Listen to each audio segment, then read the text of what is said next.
اقبال کہتے ہیں یہ ذکر و فکر، یہ نیم شبی، یہ ریاض تیری خودی کے اگر پاسباں نہیں تو کچھ بھی نہیں۔ یہ جو کچھ تو بتا رہا ہے، عبادتیں، ریاضتیں، پرہیزگاریاں، یہ اگر تیرے اندر کوئی تبدیلی نہیں لا سکی، نماز بے حیائی سے نہیں روک سکی، اور تیرے صدقات و خیرات کرنا تیری زبان کو میٹھا نہیں کر سکے، تیرے لہجے کو حسین نہیں کر سکے، تو تیری ساری یہ عبادتیں نتیجہ خیز ثابت نہیں ہوئی۔ میرے بھائیوں،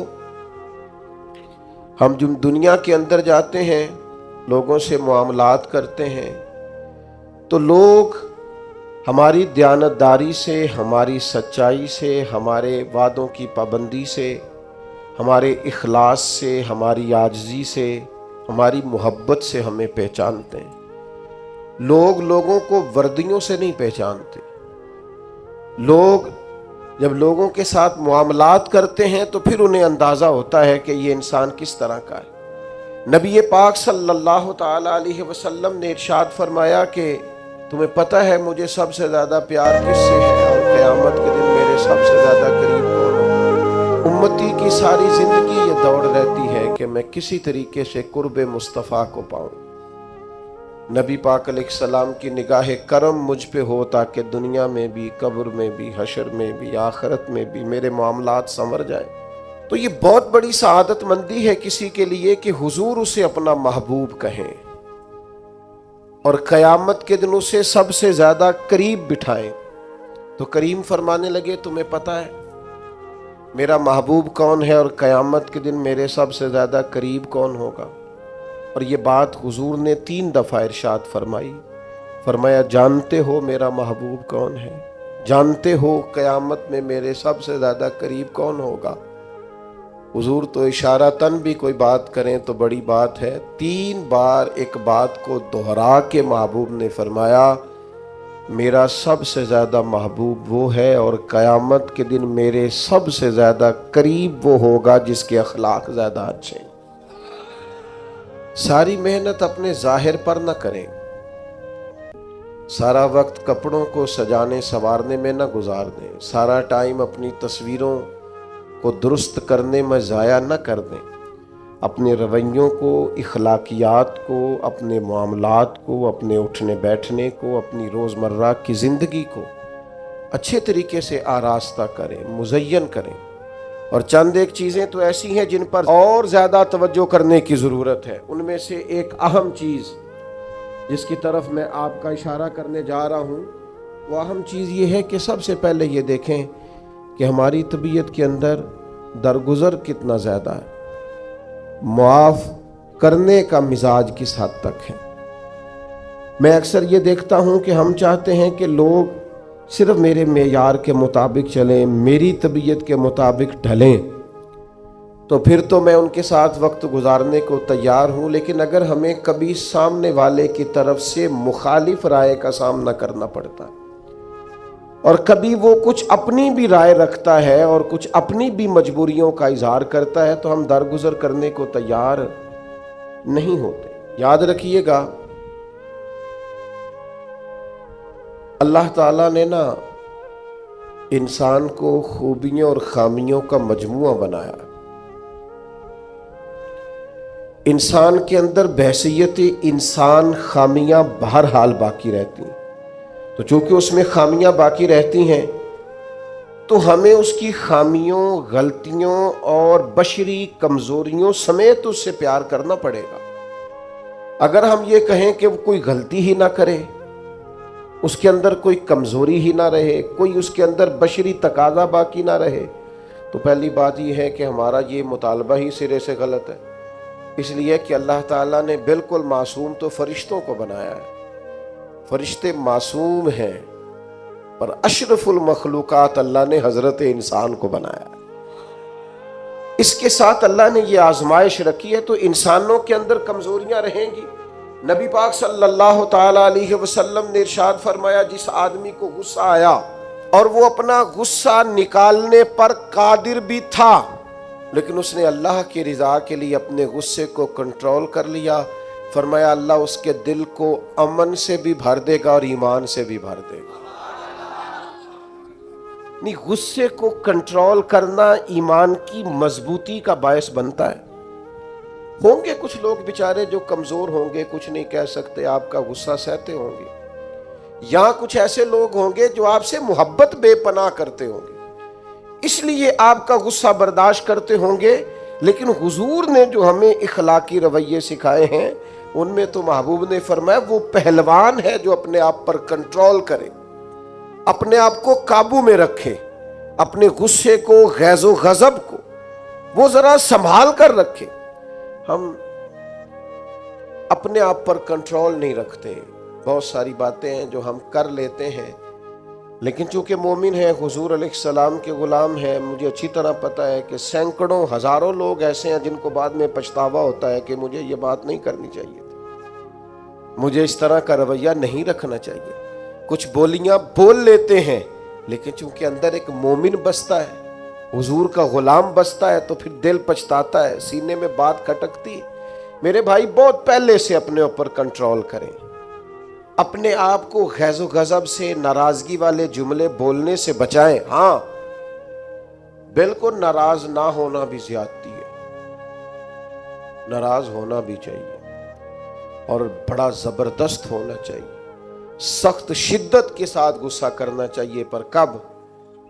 جب اللہ کی حدوں کو توڑا جائے، جب شریعت کی مخالفت کی جائے اور بیجا دین کی باتوں کو چھوڑا جائے، اللہ کی رضا کے لیے ناراض ہو۔ سیدہ طیبہ طاہرہ حضرت عائشہ صدیقہ رضی اللہ تعالیٰ عنہ فرماتی ہیں کبھی اپنی ذات کے لیے حضور ناراض نہیں ہوئے، لیکن اگر اللہ کی حدیں توڑی جاتی تھی تو ناراض ہوتے تھے۔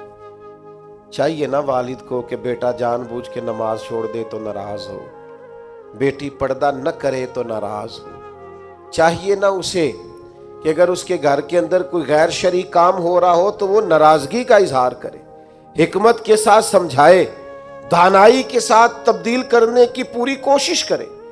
آپ کا دل اس وقت پوری طور پر ناراض ہو جب آپ شریعت کی مخالفت ہوتے ہوئے دیکھیں۔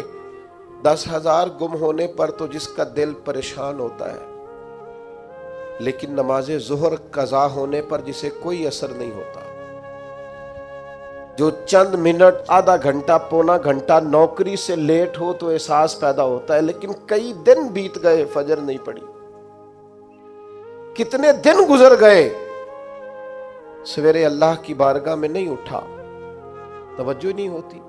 2 حدیثیں اکٹھی عرض کرنے لگا ہوں، آپ نے ان دونوں روایات پر غور کرنا ہے۔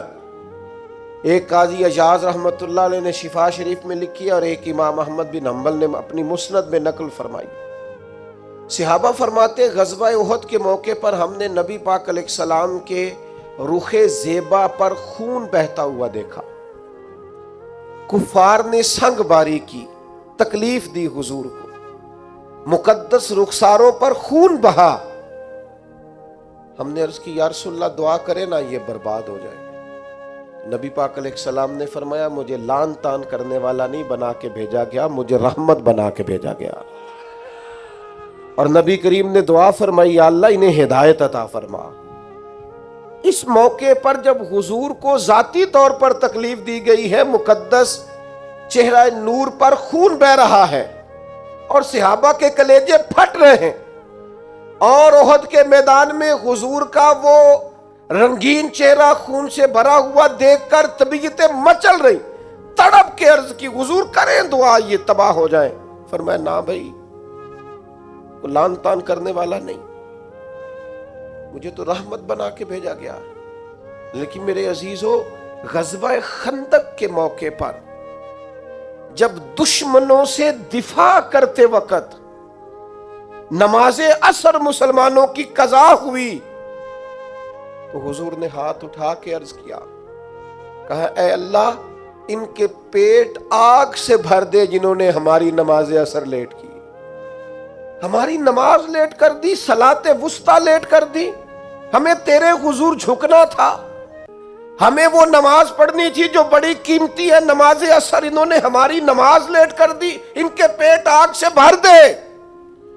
حضور کا سارا چہرہ لہو سے بھرا ہے، پر ذات کے لیے دعا نہیں کی کہ یہ تباہ ہو جائیں، پر ایک نماز لیٹ ہو گئی۔ صحابہ کی عصر قضا ہوئی تو کریم نے ہاتھ اٹھا کے کہا یا اللہ بھر ان کے پیٹ آگ سے۔ او سنگیو آؤ یارو اپنا اخلاق تو دیکھیں، میری بھی فجر قضا ہے، میرے پتر کی بھی قضا ہے، میری جوان بیٹی بھی جم کے سو رہی، کبھی ماتھے پر شکن تک نہیں آئی، لیکن میری روٹی لیٹ ہو جاتی ہے تو میں سارا گھر سر پہ اٹھا لیتا ہوں، زمین آسمان ایک کر دیتا ہوں۔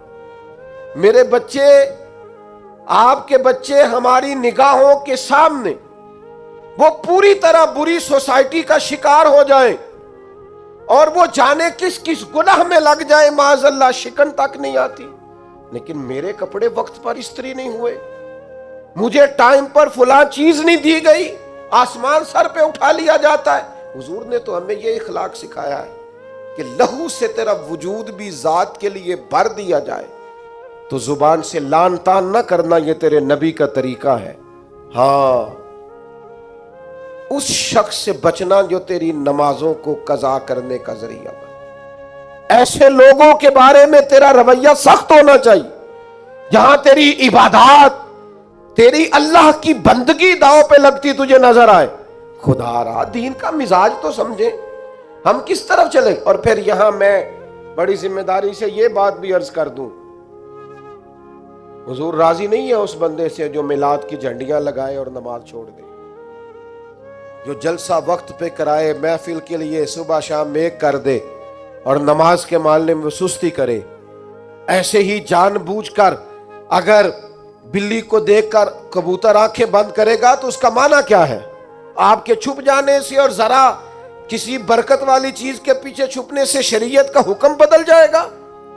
اصل چیز تبدیل کر دی جائے گی۔ حقیقتیں حقیقتیں رہتی ہیں، حقیقت چھپ نہیں سکتی بناوٹ کے اصولوں سے، اور خوشبو آ نہیں سکتی کبھی کاغذ کے پھولوں سے۔ شریعت کا حلال حلال رہے گا اور حرام حرام رہے گا۔ تھوڑا سا اپنی ذات کے لیے معافی دے کے تو دیکھیں، غلطی ہو گئی ہے بہو سے، اس کے ابا جی نے پنچایت میں آ کے پگڑی کھول کے تیرے پیروں کے سامنے رکھ تو دی تھی، اس کے بھائی نے ہاتھ بھی باندھے تھے کہ آئندہ نہیں کرے گی، چل کر دے معاف، کوئی بات نہیں، کوئی کفر نہیں ہو گیا۔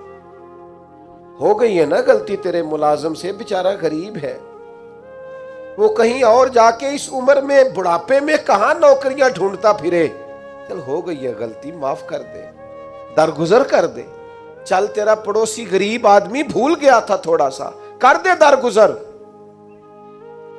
لیکن ہم اس معاشرے اور سوسائٹی میں رہتے ہیں جہاں ہر وقت جج بنے رہنے کا شوق ہے لوگوں، فیصلے کرنا اور مطلق العنان بن کے کرنا، اور بس جی بس میں نے کہہ دیا ہے، اب دوبارہ سے میں کسی کی بات نہیں سنتا۔ آپ مجھ سے ناراض نہ ہو دیں تو یہاں تو مسجد کی کمیٹی کا صدر کسی سے کنٹرول نہیں ہوتا، سارا کچھ بگڑتا ہے تو بگڑ جائے الا ماشاءاللہ، لیکن ہمارا مزاج ہے ماں بدولت نے جو کہہ دیا وہ ہو کے رہے گا۔ پتھر برسانے والے، تکلیفیں دینے والے، اذیتیں دینے والے حضور کے سامنے گردنیں جھکائے کھڑے تھے، بتاؤ بھائی تمہارے ساتھ کیا سلوک کروں؟ فتح مکہ کے دن اعلان ہو رہا ہے، انہوں نے پتہ کیا کہا؟ انہوں نے میرے محبوب کے عظمتوں والے باب کا ذکر چھیڑ دیا، کہنے لگے آپ بھی بڑے ہی کریم ہیں، اور آپ کے والد عبداللہ بھی بڑے ہی کریم تھے، بڑے کریم باپ کے بیٹے ہیں آپ، وہ بڑے کریم تھے۔ نبی پاک علیہ السلام نے فرمایا اگر تم نے یہ کہا ہے تو جاؤ، پھر تم پر کوئی بدلہ نہیں، تمہارے ساتھ وہی سلوک کرنا ہے جو جناب یوسف نے مصر آئے ہوئے بھائیوں کے ساتھ کیا تھا، انہوں نے کنویں میں پھینکا تھا اور جناب یوسف نے سینے سے لگا لیا تھا، لہذا تمہارے ساتھ وہی کچھ کرنا ہے۔ وہ لوگ حضور نے انہیں معاف کر دیا۔ میں اگر ایک جملہ کہوں تو شاید آپ کو اچھا لگے اور آپ کہیں کہ یہ جملہ کوئی کسی اچھے ادیب نے اور کسی اچھے دانشور نے بڑی اچھائی سے کہا ہے۔ حضور نے انہیں معاف کر کے رہا کر دیا، پر وہ قیامت تک کے لیے میرے نبی کی زلف کے قیدی بن گئے۔ فرمایا جاؤ نا جاؤ، میں نے تمہیں رہا کیا، نبی پاک علیہ الصلوۃ والسلام نے انہیں رہائی دی اور انہوں نے بلند آواز سے کلمے پڑھنے شروع کر دی. وہ سارے حضور کی زلف نازنی کے غلام ہو گئے. معاف کر کے کسی کو غلام بنایا جا سکتا ہے، بدلہ لے کر غلامیاں نہیں ہوتی، محبتیں پروان نہیں چڑھا کرتی، لیکن وہ ہماری طبیعت ہے نا، مزاج ہے. ایک تو معاف کریں. دوسری بات، ہمارے جو ماتحت لوگ ہیں نا، ماتحت، ان کے بارے میں اپنا رویہ ٹھیک کریں. جن لوگوں کو اللہ تعالیٰ نے پیسے دیے ہیں نا، یا مالک نے انہیں کوئی عہدہ دے دیا ہے، یا ان کے پاس کوئی 10 20 50 200 لوگ کام کرتے ہیں، وہ تھوڑا سا سوچیں کسی وقت بیٹھ کے کہ میں آج ایک فیکٹری کا آنر بن کر اور ایک ادارے کا سربراہ بن کے بیٹھا ہوا ہوں، اگر کل مجھے وہاں کھڑا ہونا پڑ جائے جہاں مزدور کھڑے ہیں تو پھر میرا حال کیا ہو. وہ جو اپنے ماتحت کے ساتھ ہمارا رویہ ہے نا، یعنی حکم چلانے کا ایک مزاج ہے. میں ایک دفعہ ایک بڑی محفل نعت میں مہمان خصوصی بنا لیا گیا، تو میں نیچے اتر رہا تھا، تو کوئی صاحب تھے اس محفل میں جو کسی خاص نشست پر وہ بھی بٹھائے گئے تھے، اور میرے ساتھ وہ باتیں بھی کر رہے تھے. باتیں کیا کرنی ہوتی ہیں، بعضوں کا زیادہ مسئلہ تو تصویروں کا ہوتا ہے، تو بھی چل رہی تھیں اور نظام چل رہا تھا آگے آگے. تو میں جب نیچے اترا تو ایک غریب آدمی میرے گلے میں پھولوں کا ہار ڈال کے کہنے لگا، پیر صاحب میں بھی سینہ ملا لوں. تو ان سے سینہ جو ملا تو میرے کان میں کہنے لگے، وہ جو آپ کے ساتھ کان میں ہنس ہنس کے باتیں کر رہا تھا، محفلیں بڑی بڑی کراتا ہے، اسے کو مزدوروں کا حق بھی صحیح ادا کیا کرے. آج بھی کیتی جاندے ہو تے لہو بھی پیتی جاندے ہو، کھو کے مال یتیماں دا بھیج مسیتی جاندے ہو، تسی پھٹ دلاں دے سیندے نہیں، آ ٹوپیاں ہی سیپی جاندے ہو، نفس تے چھری پھیر دے نہیں تے دمبے کیتی جاندے ہو. فرض بھلائی بیٹھے ہو، فرض بھلائی بیٹھے ہو، فرض بھلائی بیٹھے ہو، ایویں نفلاں نیتی جاندے ہو، اور دسو تے سی بلے شاہ نو ایک ہی کیتی جاندے ہو. عجیب مزاج ہے. نوافل کبھی ترجیح اس طرح نہیں ہونی چاہیے کہ فرض پیچھے رہ جائے. بہرحال جس کا جو حکم ہے وہ بات وہی آنی چاہیے. اپنے ماتحت کے حق میں ایک شخص نے حضور سے پوچھ لیا، ایک صاحب نے عرض کر ہی دیا، انہوں نے بات ہی کر دی. عرض کی، یہ سنن ابو داؤد شریف میں موجود ہے، کہا یا رسول اللہ میرا ملازم بڑی غلطیاں کرتا ہے، آخر کتنا کو معاف کروں؟ کوئی حد بھی ہوتی ہے. بڑی غلطیاں، بڑی کوتاہیاں، بڑی کمزوریاں، تو اس نے گن کے معاف کرنے کے لیے، حضور کتنی بار معاف کروں آخر؟ بعض لوگ بعض باتیں جھلملا کے کرتے ہیں نا جی، حضور آخر کتنا کو معاف کروں؟ نبی کریم علیہ السلام نے گویا فرمایا، اگر تو نے گن کے ہی پوچھا ہے نا تو چل اس طرح کر، ایک دن میں 70 بار تو معاف کیا کرنا. ایک دن میں کتنا معاف کرنا ہے؟ تجربہ تو کریں کہ کیا ہم نے کبھی 7 دفعہ بھی معاف کیا ایک دن میں؟ حضور نے فرمایا 70 دفعہ معاف کر. اور ایک شخص کو تو نبی کریم نے ان لفظوں سے تنبیہ فرمائی، فرمایا تیرے غلام پر جتنا تجھے حق حاصل ہے نا تیرے اختیار میں، تیرے رب کو اس سے کئی گنا بڑھ کے تیرے اوپر اختیار ہے. یا رسول اللہ ان کا کریں کیا؟ تو نبی پاک نے فرمایا اپنے غلاموں کو اس طرح رکھنا، یہ جو بڑی بات کرتے ہیں نا انسانی حقوق کی، وہ ملازم نو سوٹ دے رہے نے، کہ نواں ہی ہے، میں کدی واری پایا ہے، نواں ہی ہے، لہذا تو بھئی آپ کو بغیر جو نہیں پہنا تھا وہ دینا چاہیے تھا نا، ملازم کو نیا خرید کے دیتے نا آپ. یہاں تو لوگ زکوٰۃ بانٹتے ہیں اپنے ملازموں پہ، تو سیاسی زکوٰۃ بانٹتے ہیں. ہاں اس کو پیسے جو وقت وہ وقت کام آ جائے گا، تھوڑی تھوڑی کر کے وہاں بانٹو، جب ٹائم ملے گا تو بلا لیں گے. خوب کرے حمد سے تھوڑا سا گلا بھی سن لے، گولی اگرچہ کڑوی ہے پر ہو سکتا ہے شفا ہو. ہر دینی کام میں بھی سیاست کرتے ہو، ذات کے لیے استعمال کرتے ہو. سنو یہ میرے نبی پاک کا اخلاق ہے. یا رسول اللہ غلاموں سے کس طرح گزارا کریں؟ فرمایا جس طرح کا خود کھانا اسی طرح کا انہیں بھی کھلانا، جس طرح کا خود پہننا اس طرح کا انہیں بھی پہنانا. سیاستہ میں موجود ہے. اور فرمایا ان کی طاقت سے بڑھ کر کبھی انہیں کام نہ بتانا. اور میرے محبوب کے غلاموں نے تو اس طرح عمل کیا کہ حضرت ابو ذر غفاری جیسے سردار اپنے گھر سے نکلے تو غلام ساتھ تھا. سامنے سے ایک سردار دیکھ کے حیران ہو گیا, کہنے لگا ابو ذر یہ کون ہے؟ فرمایا میرا غلام ہے. کہا حد ہو گئی یار, اس کے کپڑے قیمتی ہیں اور تمہارے کمزور ہیں, یہ انقلاب کیسے آیا؟ تو جناب ابو ذر غفاری فرمانے لگے یہ میرا انقلاب نہیں, یہ محمد عربی کا دیا ہوا انقلاب ہے. یہ کس نے ذروں کو اٹھایا اور صحرا کر دیا, یہ کس نے قطروں کو ملایا اور دریا.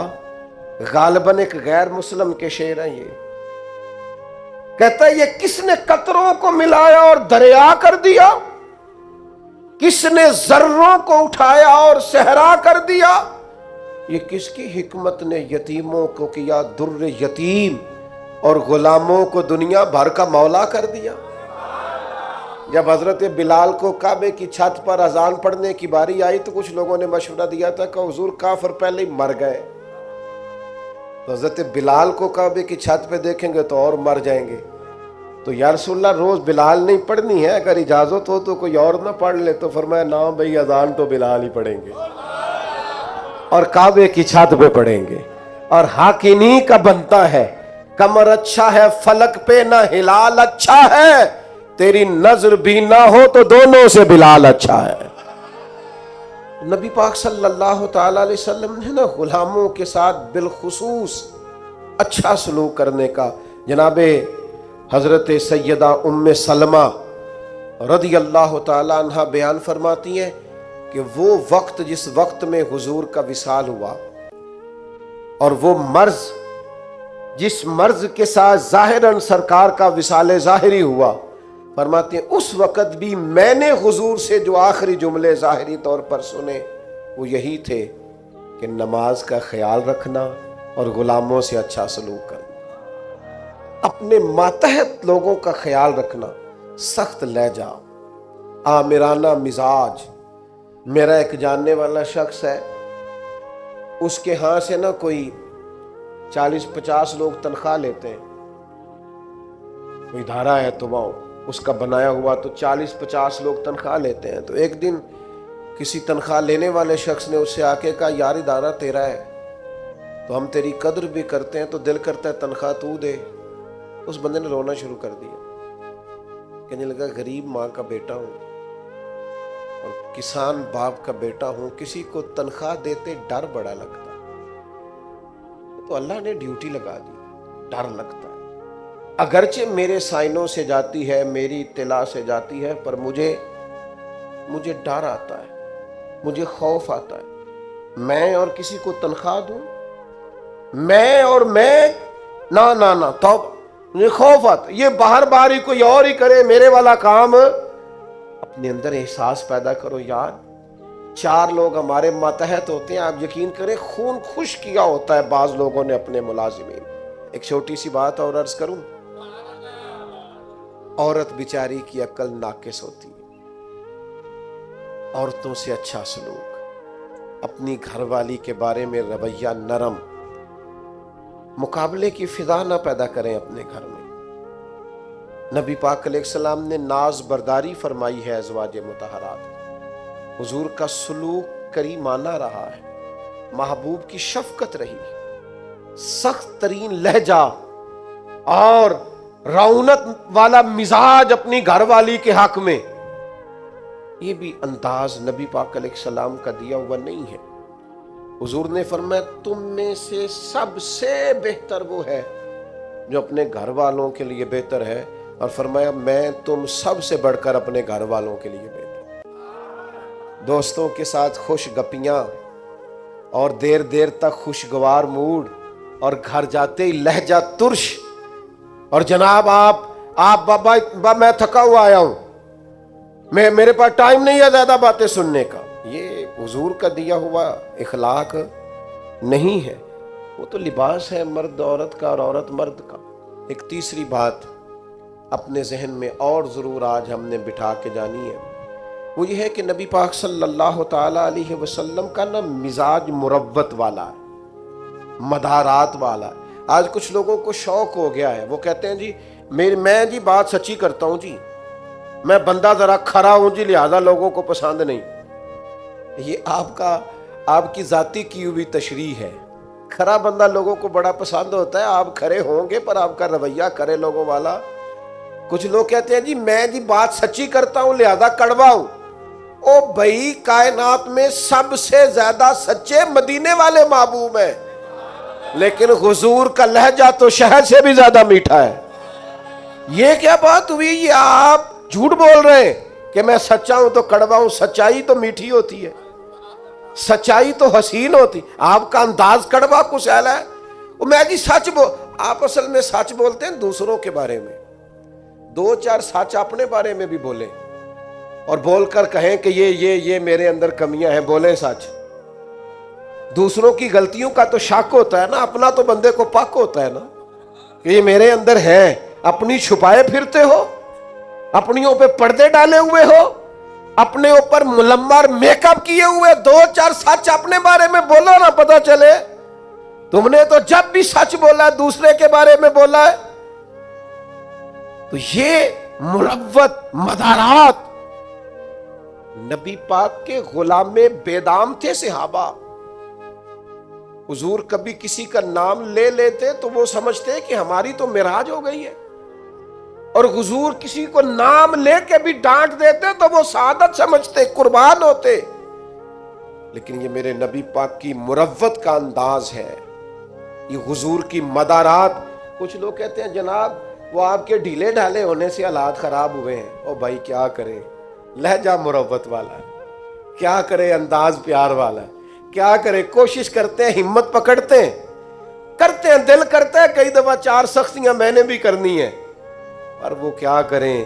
کسی فقیر کے ہاں بیٹھنے والے ہیں, انہوں نے اندر سے وہ سارا انداز ہی سارا نکال دیا ہے.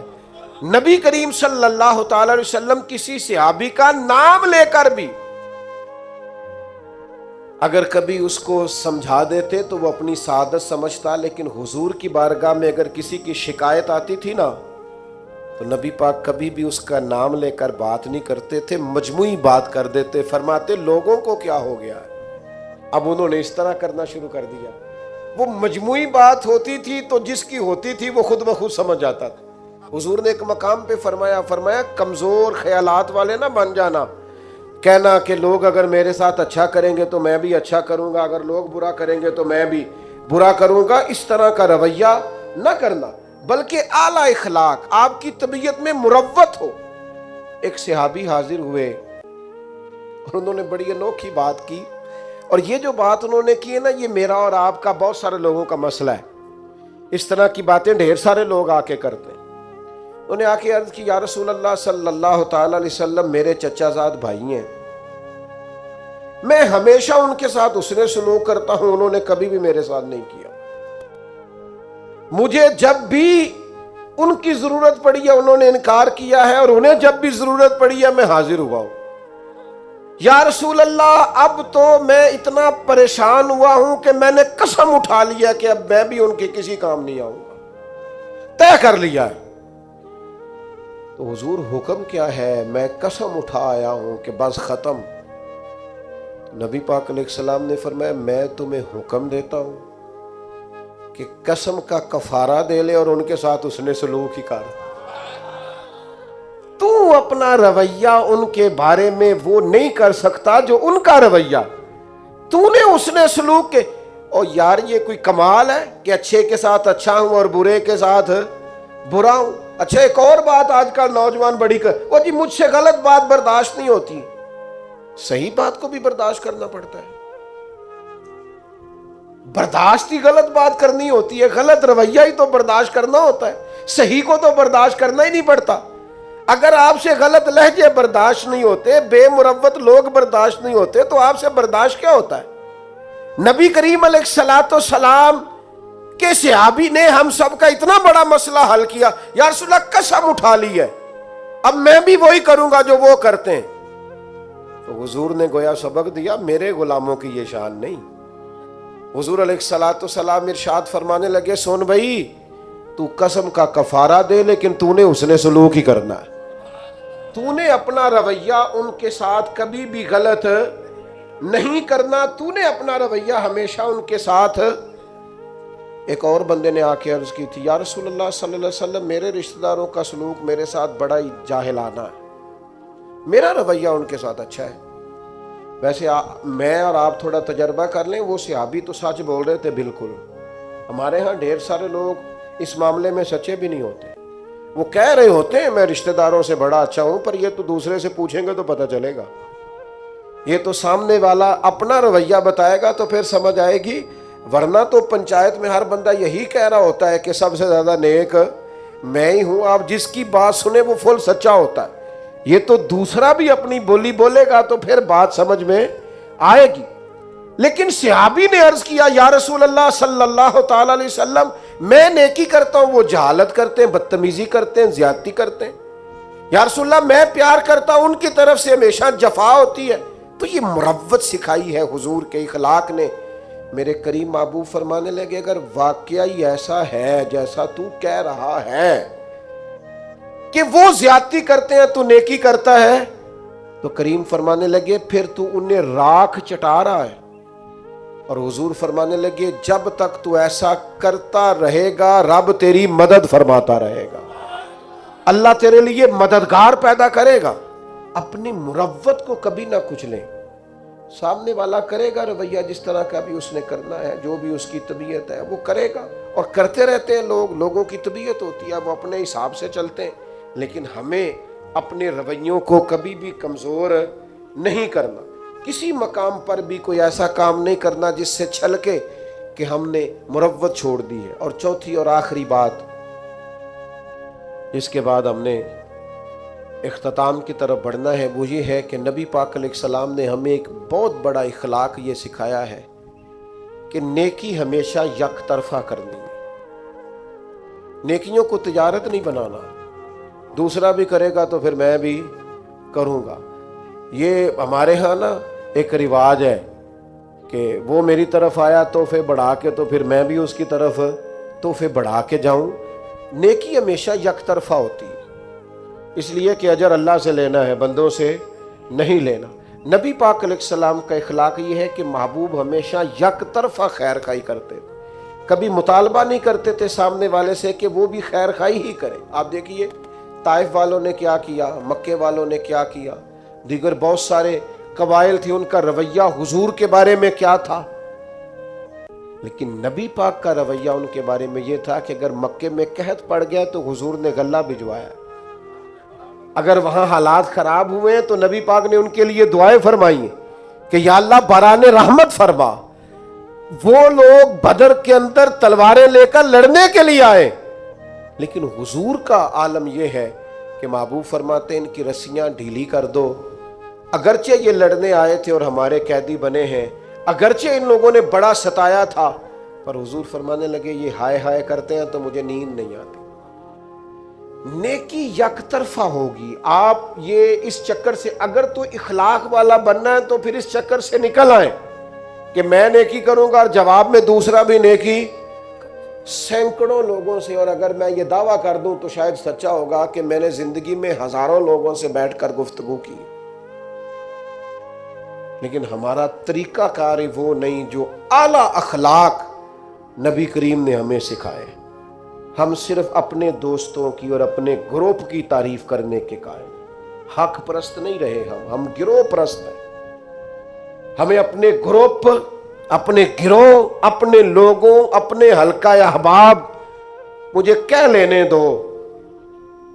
اور صرف ایک ہی آستانے کے مرید اگر سارے ہو جائیں تو پھر ہی وہ ٹھیک ہو سکتے ہیں۔ اہل حق کا صحیح عقیدے کا بھی دوسرا بندہ ہو تو ٹھیک نہیں ہوتا۔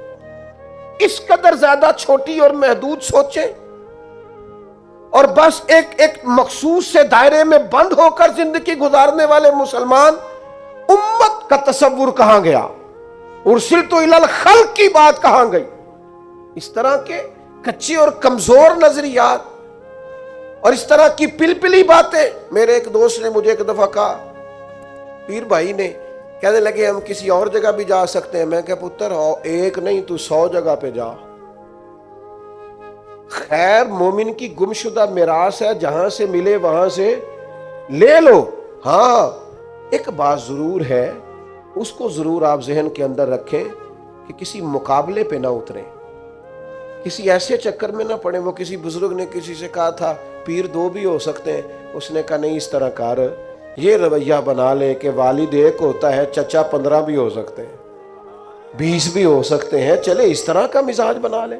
لیکن ہماری طبیعتوں اور مزاجوں کے اندر جو گھٹن آئی ہے وہ خوفناک ہے۔ یک طرفہ نیکی کا مزاج بنائیں۔ تو ایک تو آپ کی خدمت میں آج یہ بات عرض کی ہے کہ کوشش کریں درگزر اور معافی کا مزاج پیدا ہو، اور دوسرا خاص کر اپنے ماتحتوں کے بارے میں اپنا رویہ ٹھیک ہو، اور تیسرا تھوڑا مروت والا مزاج بنائیں۔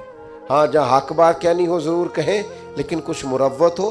ہر وقت ہی تلخ رہنا اور بے باک رہنا اور جو منہ میں آنا کہہ دینا، قاتل کو کوئی قتل کے آداب بتائے، دستار کے ہوتے ہوئے سر کاٹ رہا ہے۔